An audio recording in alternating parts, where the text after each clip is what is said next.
Terima kasih untuk waktu yang diberikan pada saya.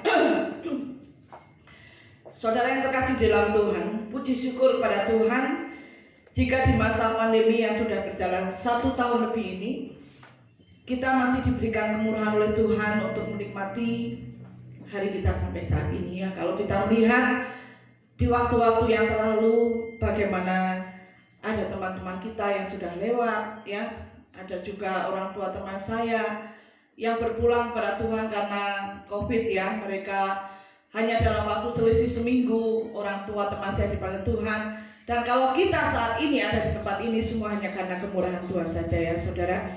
Saudara yang dikasihi Tuhan, masa-masa kesulitan yang terjadi di dunia ini tidak hanya terjadi di tahun ini saja, tidak hanya terjadi di akhir-akhir ini saja ya, namun di masa-masa yang lampau, di mana tokoh-tokoh Alkitab Tuhan itu hidup ya, tokoh-tokoh Alkitab itu ada, mereka semua mengalami persoalan ya. Kalau saat ini yang kita alami pandemi, mungkin usaha kita sedikit mengalami hambatan ya, atau banyak juga orang-orang yang dirumahkan ya. Ada juga teman-teman saya yang di luar pulau dirumahkan, tapi dia tidak bisa kembali karena dirumahkan sudah 1 tahun lebih. Mereka tidak memiliki gaji, mereka memiliki keluarga, mereka ingin kembali ke rumah, ingin pulang kampung, tidak punya biaya. Kita yang ada di sini, biarlah kita bersyukur kepada Tuhan ya. Apapun yang kita alami, apapun yang kita hadapi, kita masih ada semua karena kemurahan Tuhan ya. Di dalam kesulitan di masa pandemi ini, kita akan belajar dari kehidupan Elia ya. Kehidupan Elia di masa yang lalu di dalam 1 Raja-Raja pasal yang ke-17.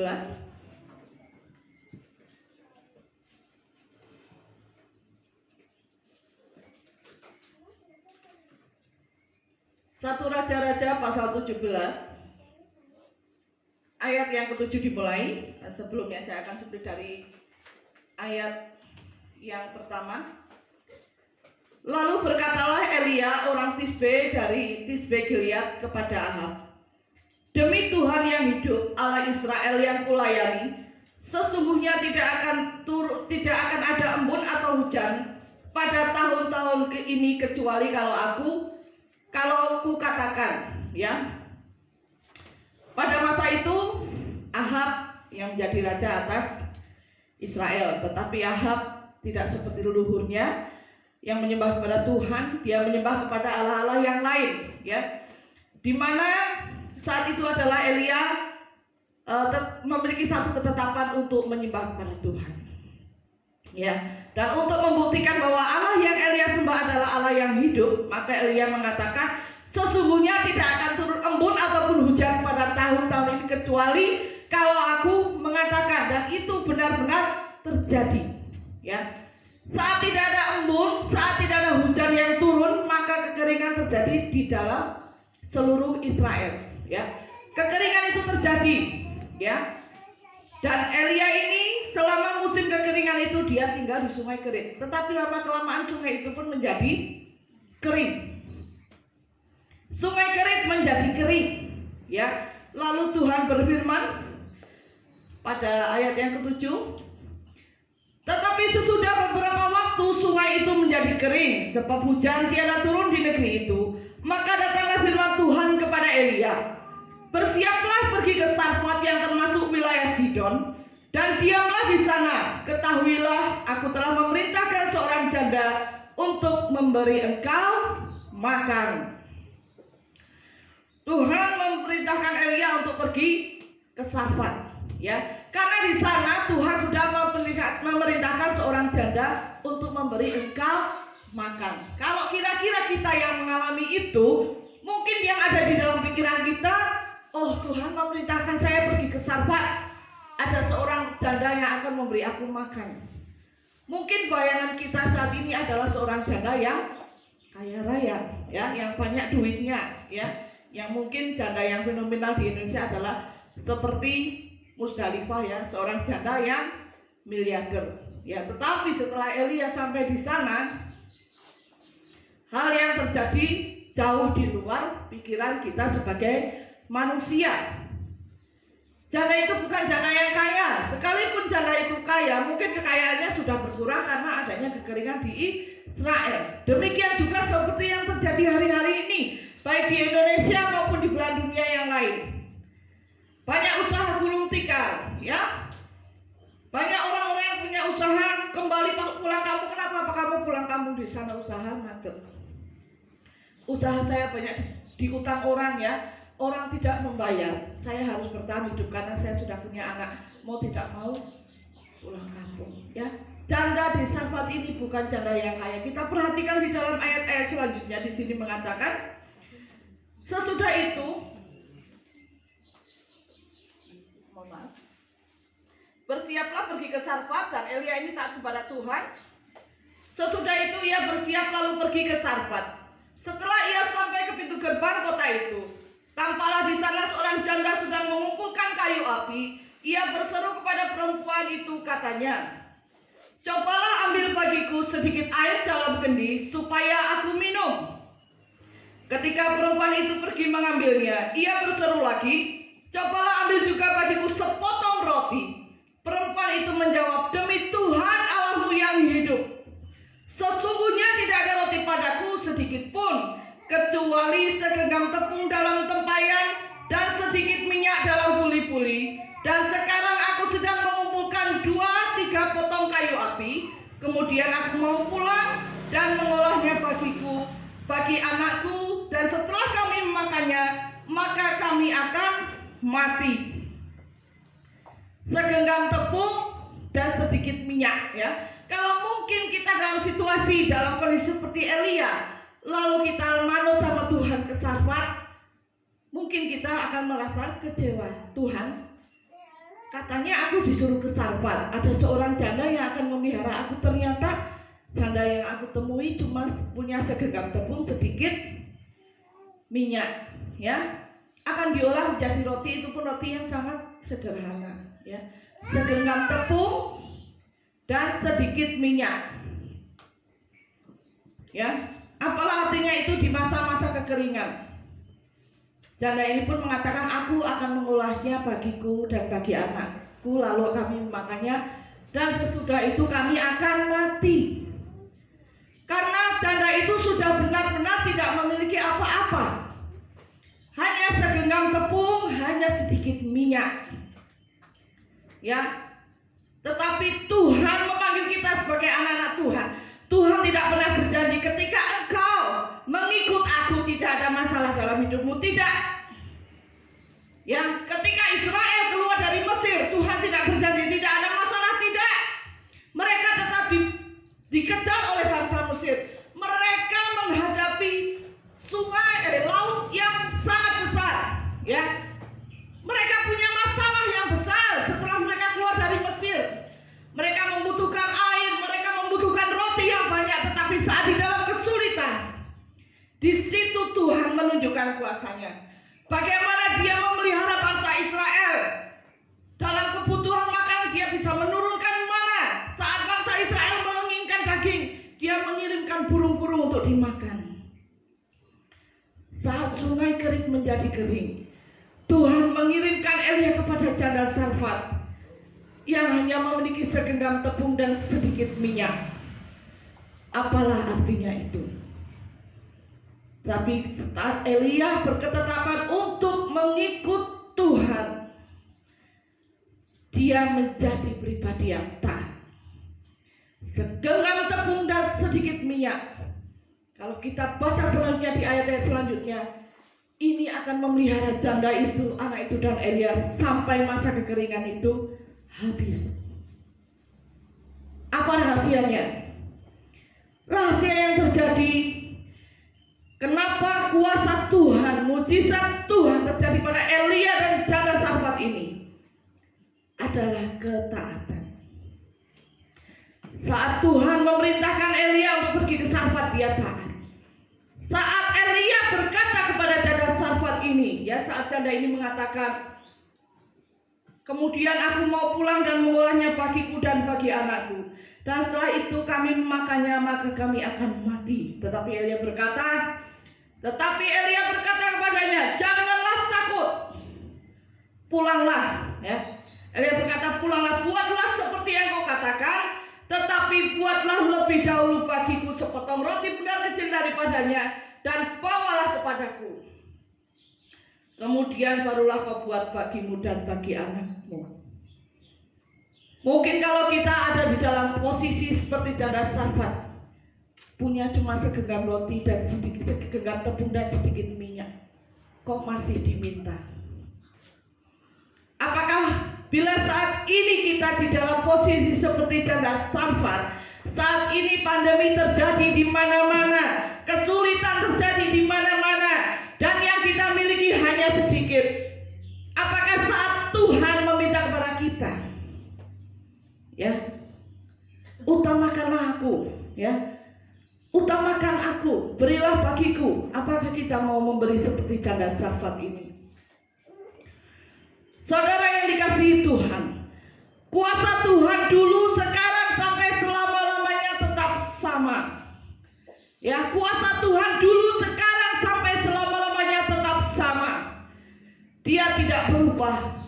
Ya, yang terkadang menghalangi kuasa Tuhan itu terjadi atas kita adalah diri kita. Bukan Tuhan yang kehilangan kuasanya, tidak.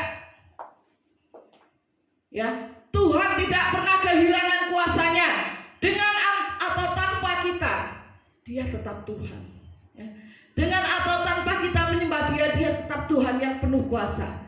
Namun kalau kita meninggalkan Tuhan yang penuh kuasa, kita menjadi manusia yang paling bodoh di dunia ini. Ya, punya Tuhan yang punya kuasa, yang bisa melakukan segalanya, ngapain kita meninggalkan Dia?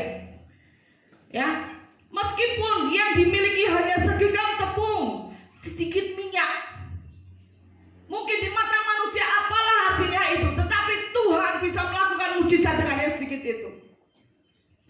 Kita perhatikan di ayat-ayat selanjutnya di sini.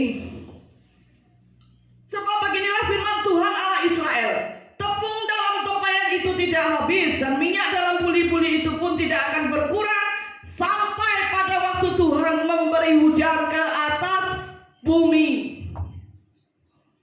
Ya, dan itu kira-kira terjadi selama 3,5 tahun kekeringan. Ya, kita hidup dengan segenggam tepung dan sedikit minyak. Ya, mungkin kalau buat dibikin roti akan jadi donat kecil. Ya, dimakan anak kecil saja mungkin habis. Tetapi di tangan Tuhan yang hidup, segenggam tepung sedikit minyak bisa memelihara janda Sarfat, anaknya, dan juga Nabi Elia sampai hujan turun kembali di Israel. Kita melihat di sini bagaimana Tuhan itu tidak pernah terbatas kuasanya. Tuhan mungkin bisa menurunkan mana, ya, seperti saat Israel keluar dari tanah Mesir, mana banyak turun. Orang Israel tinggal mengambil secukupnya. Ya, tetapi saat musim kering tidak perlu turun mana untuk orang-orang yang percaya pada Tuhan. Mungkin yang ada di tangan kita saat ini segenggam tepung, sedikit minyak seperti janda Sarfat. Namun saat kita memiliki hati yang taat kepada Tuhan, sedikit minyak itu, segenggam tepung akan bisa memelihara hidup kita sampai mungkin nanti pandemi itu berakhir. Entah kapan, yang sampai saat ini kita semua belum tahu. Segenggam tepung dan sedikit minyak bisa memelihara 3 orang ini sampai musim kekeringan ini berlalu. Ya, pada saat janda Sarfat ini sebelum bertemu Elia, ya, mungkin dia dipenuhi dengan kekhawatiran. Ini musim kering tidak pernah berakhir, belum berakhir. Ya, gandum tidak ada tumbuh di mana-mana. Saya hanya punya sedikit tepung, sedikit minyak. Secara manusia saya percaya janda Sarfat ini pasti khawatir. Ya, dia punya anak, mungkin dia berpikir, kalau saya bikin ini mungkin saya besok mati dulu, anak saya siapa yang akan mengurus? Anak saya siapa yang akan membesarkan? Sementara kekeringan masih terjadi di mana-mana.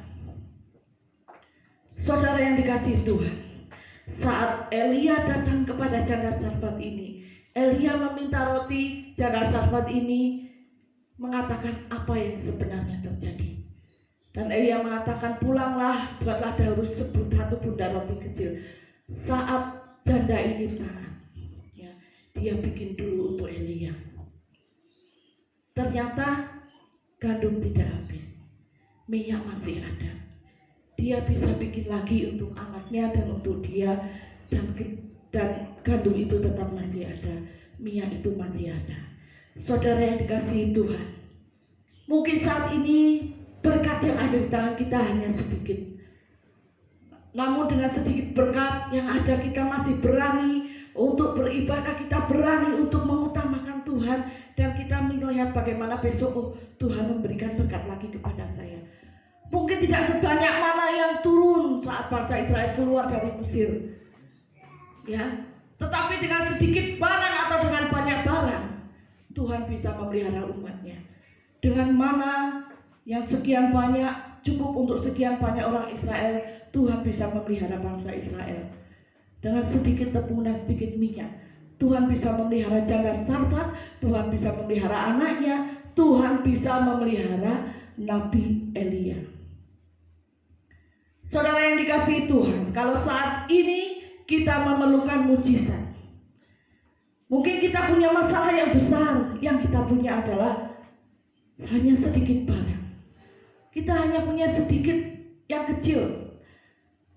Kalau hal yang kecil kita serahkan kepada Tuhan, itu akan bisa menjadi hal yang besar. Saat ini kita semua di sini tidak hanya kita yang menghadapi masalah. Banyak teman-teman kita di tempat lain, saudara-saudara kita di tempat lain, mereka pun menghadapi masalah. Mungkin saat ini kita memiliki barang yang banyak, tidak sedikit seperti janda Sarfat ini, namun kita punya masalah yang lain. Apa masalah kita? Kalau Tuhan sanggup menolong janda Sarfat, Tuhan juga sanggup menolong kita. Yang perlu kita lakukan adalah pertama, taat kepada Tuhan. Taat saja seperti janda Sarfat, taat saja seperti Elia. Pergi ke Sarfat, pergi, ya, pergi ke Sarfat. Ternyata kok jandanya bukan janda kaya raya, tetapi dari keterbatasan itu Tuhan menunjukkan kuasanya, bahwa kuasa Tuhan tidak terbatas. Dan di sini Tuhan mengajarkan kepada kita untuk memberi. Kenapa kita harus memberi? Karena orang yang sedang memberi sesungguhnya tidak kehilangan upahnya. Markus pasal 9 ayat yang ke-41, saya akan bacakan.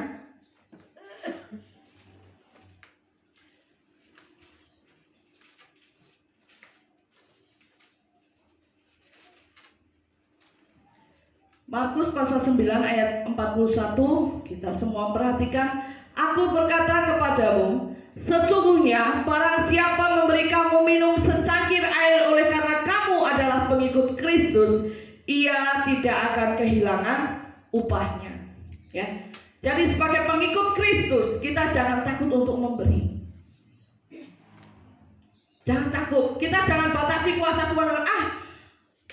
Uang saya tinggal segini, uang makanan saya tinggal segini, masa saya harus berbagi? Tidak. Firman Tuhan itu iya dan amin. Ya, barang siapa memberi kamu minum secangkir air oleh karena kamu adalah pengikut Kristus, ia tidak akan kehilangan upahnya. Ya, kita tidak akan kehilangan saat kita memberi. Secangkir air saja Tuhan perhitungkan. Janda Sarfat itu memberi air pertama kepada Nabi Elia, setelah itu dia memberikan roti. Kita perhatikan di sini bahwa saat kita memberi, saat kita taat kepada Tuhan, kita tidak sedang kehilangan. Ya, kita tidak sedang kehilangan. Tuhan kita itu bukan Tuhan yang mau berhutang. Ya, dia nggak mau. Dia Tuhan yang kaya raya ya. Dia tidak mau berhutang.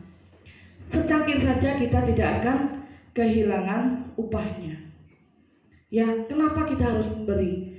Memberi itu adalah perintah Tuhan. Lukas pasal 6 ayat yang ke-38.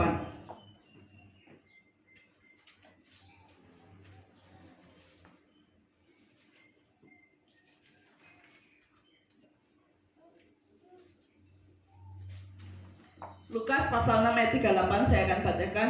Berilah maka kamu akan diberi. Suatu takaran yang baik, yang dipadatkan, yang digoncang dan yang tumpah keluar akan dicurahkan ke dalam ribaanmu. Sebab ukuran yang kamu pakai untuk mengukur akan diukurkan kepadamu. Berilah maka akan diberi. Bagaimana cara Tuhan memberi? Kita tidak pernah tahu. Saat Israel keluar dari Mesir, dia diberi mana yang banyak. Tapi saat Elia mengalami kekeringan, Tuhan memberikan sedikit demi sedikit. Tapi selama musim kering itu ada, sampai musim hujan tiba kembali turun ke dalam dunia. Ya, Tuhan kita itu Tuhan yang kreatif. Ya, Tuhan yang kreatif. Saat dia keluar dari Israel, keluar dari tanah Mesir, dia memberikan mana. Saat Elia di dalam kekeringan, ya, Tuhan bisa memelihara melalui cadar Sarfat. Saat perjamuan di Kana, ya, yang punya gawe, punya kebutuhan akan anggur, Tuhan Yesus sendiri mengubah air menjadi anggur. Apa yang sulit bagi Tuhan, saudara? Tidak ada yang sulit. Seringkali yang mempersulit adalah diri kita sendiri. Ya, diri kita sendiri. Tidak ada yang terlalu sulit bagi Tuhan. Ya, saat saudara mengalami pandemi, saya juga mengalami pandemi, kami juga mengalami pandemi. Tapi saat ini bisa berdiri di hadapan Tuhan, di hadapan hadirat Tuhan, itu bukan karena kekuatan saya, bukan karena kegagalan saya, hanya karena kemurahan Tuhan saja. Ya, saat kami dalam keterbatasan, ketika Tuhan menggerakkan kami untuk memberi, kami memberi. Ya, saya punya beberapa teman-teman pelayan di Facebook, mereka yang ada di pedalaman-pedalaman. Ya, saya tahu dari postingan-postingannya saat istrinya sakit mau bawa ke bidan aja jaraknya jauh. Ya, jauh itu bukan sekedar jauh, tapi jauh hura umum. Ya, karena rumah satu dengan yang lainnya itu sangat jauh. Ya, dia inbox saya, Bu, istri saya sakit gini-gini. Saya bilang, Pak, bawa ke bidan.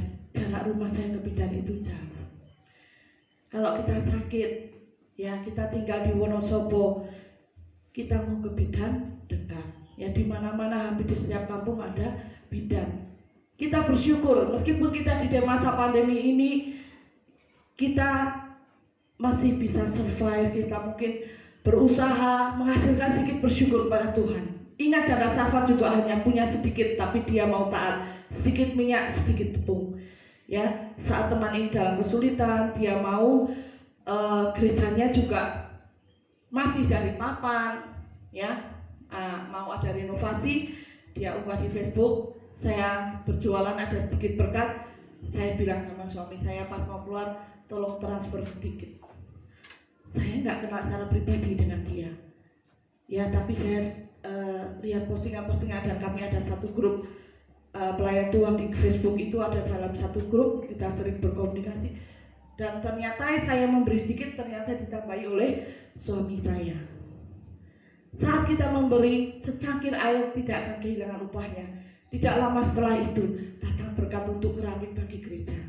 Itu semua karena kemurahan Tuhan. Saat kita taat, Tuhan tidak pernah tutup mata bagi kita. Ya, jangan kita mencoba menawar dengan Tuhan. Karena saat Tuhan mengajarkan untuk taat, sesungguhnya Tuhan sudah menyediakan berkat bagi kita. Berilah maka kamu akan diberi. Suatu takaran yang kamu ukurkan, mari kita pakai takaran yang baik saat memberi pada Tuhan. Karena takaran itu yang kita gunakan, itu pula yang akan Tuhan gunakan bagi kita. Kalau kita memberi eman-eman, waktu ibadah jam 8, saya datang nantilah jam 8 seperempat aja. Kira-kira setelah pujian berlangsung sudah. Saat kita mau seperti itu, Tuhan juga hitung-hitungan dengan kita. Ya, mari kita menjadi pribadi-pribadi yang taat. Berilah maka kamu akan diberi. Ingat bahwa Tuhan tidak pernah mau berhutang. Secangkir air saja Tuhan perhitungkan. Mari kita, saudara semua yang ada di sini dan juga para kaum wanita, kita belajar dari cadar Sarfat yang taat. Kuasa Tuhan tidak pernah terbatas, dulu, sekarang, sampai selama-lamanya. Ya, saya akan tutup renungan ini dengan satu pujian, Saat Ku Tak Melihat Jalan. Mungkin saat ini kita dalam kesulitan, kita dalam kesusahan seperti cadar Sarfat. Kita tidak melihat jalan, seolah-olah tidak mungkin. Tuhan, saya bertahan sampai akhir pandemi. Tidak mungkin Tuhan, saya dapat hidup sampai 2 atau 3 tahun ke depan. Tetapi tidak ada yang terlalu sulit bagi Tuhan. Mari kita miliki hati yang taat seperti janda Safat. Saat ku tak melihat jalanmu, saat ku tak mengerti rencanamu, biarlah hati kita tetap percaya kepada Tuhan.